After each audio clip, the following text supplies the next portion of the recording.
Thank you for yielding, Chairman Simpson. I very much appreciate our working relationship, and I do hope that we will be able to find common ground during this appropriations cycle so we can enact a full year funding bill. This seems especially important now that we are acutely aware of the damage that the full year continuing resolution has allowed the administration to inflict. We've been witnessing how the inability to negotiate a full year bill last year has undermined the power of the committee and the Congress. The administration is funding, or rather not funding, programs at whatever level it wants, all the while refusing to share details with this committee. The chief of the Forest Service testified in the Senate budget hearing that he didn't know whether any of the funds appropriated for state and local fire assistance would actually go to the communities that they serve.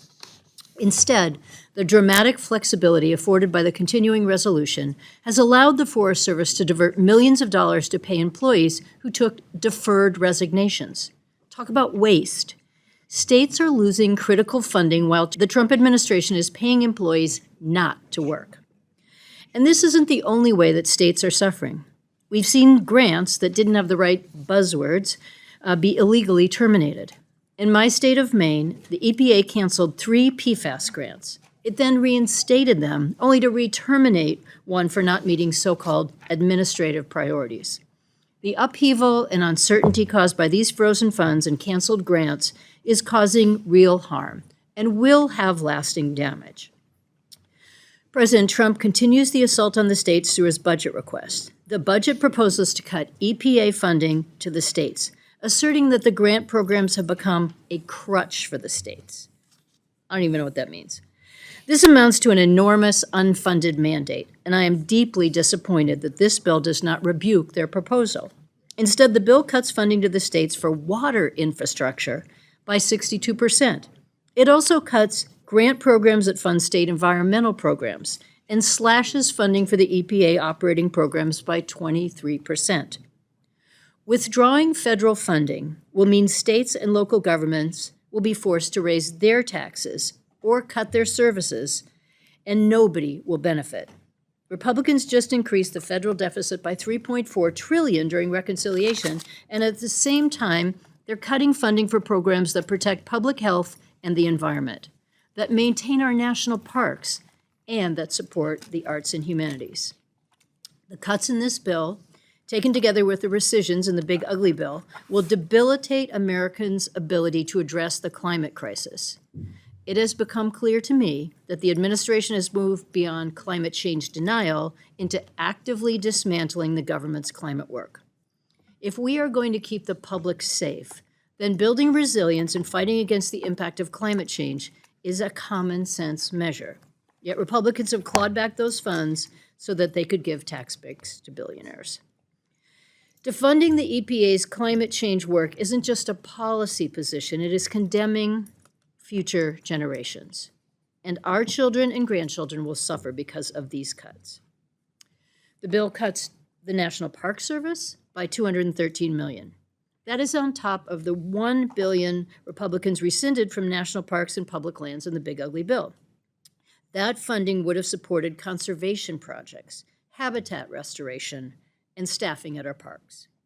Making matters worse, the majority's failure to reauthorize the Great American Outdoors Act means that the National Park Service will no longer receive an annual $1.3 billion to address deferred maintenance. If we add them all together, these cuts have created a crisis that risks destroying the legacy of our national park system. Support for our national parks used to be bipartisan and a point of pride for this country, and I do hope we can recapture that spirit. The administration is also trying to sideline anything it deems artistically or culturally offensive, regardless of the effect its decisions have on people and communities. I think it was appalling to watch the Trump administration illegally terminate thousands of grants at both the National Endowment for the Arts and the National Endowment for the Humanities earlier this year. It fired nearly 80% of the NEH staff and revoked the funding for the state humanities councils. This is money that was supposed to help artists and workers, to teach kids in rural areas, to support local economies that rely on cultural institutions but cannot afford to sustain them alone. In the wake of these assaults, it is critical that Congress asserts its support for the NEA and NEH, so I am vehemently opposed to the cuts in this bill, which would slash each endowment by 35%, or $72 million. With a relatively small budget, the NEA helps power a $1.2 trillion arts economy, creating jobs and sustaining main streets in even the smallest of towns. NEA funds go to book groups for veterans, to after-school theater programs in rural towns, to folk festivals that preserve cultural heritage, and to local arts councils. Cutting the NEA doesn't just silence voices and stymie creators, it erases the spaces where healing, connection, and community happen. The bill also cuts funding for cultural institutions, such as the National Gallery of Art and the Smithsonian Institution. This comes on the heels of the president accusing the Smithsonian of promoting divisive, race-centered ideology and not doing enough to promote American greatness. It is one thing to criticize a particular program or funding stream, but attempting to recast entire agencies in your own political image or silence expressions that you don't like goes against the values that we hold dear: free speech, equal opportunity, and the idea that our democracy is strengthened when everyone has access to knowledge, culture, and a voice in the national story. The president's attempt to dismantle our artistic and cultural institutions will not make America great again, and it must not be tolerated. Despite having control of both chambers in the White House, Republicans could not restrain themselves with the inclusion of policy riders. There are 72 poison pill riders that cripple environmental protection, undermine climate change policies, and add to the national deficit. There is one rider in particular that's particularly egregious to me. The bill includes a provision that would block the EPA from finalizing or implementing its draft risk assessment regarding PFAS in sewage sludge. PFAS contamination is a crisis facing the entire country.